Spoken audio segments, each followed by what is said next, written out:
S'il se tournait un peu plus vers l'Union européenne ou au contraire resserrer les liens avec la Russie, c'est en substance la principale question à laquelle ont commencé à répondre ce dimanche les électeurs moldaves, élections législatives capitale dans cette ex-république soviétique coincée entre l'Ukraine et la Roumanie.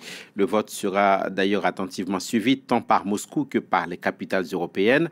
Deux principaux blocs sont en pôle opposition, le parti de centre-droit de la présidente pro-européenne Maia Sandu et le bloc patriotique pro-russe. Maria Gert Nicolescu, notre envoyé spécial à Chisinau, est dans un bureau de vote.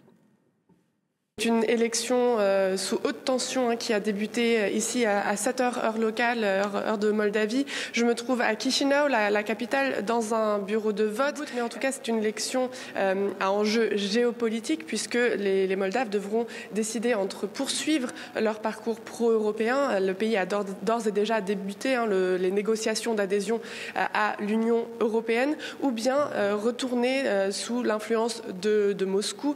Vous l'avez dit, les deux principaux partis et blocs électoraux qui s'affrontent dans cette élection, c'est le parti Action et Solidarité de la présidente pro-européenne Maia Sandu qui détient actuellement la majorité absolue et le bloc patriotique formé de trois partis traditionnellement alignés sur les discours de Moscou. Il milite par exemple pour une reprise du gaz russe, des importations de gaz russe qu'il qualifie moins cher. La Russie avait à de nombreuses reprises chantagé la Moldavie sur la question du gaz lorsque la Moldavie consommait du gaz russe.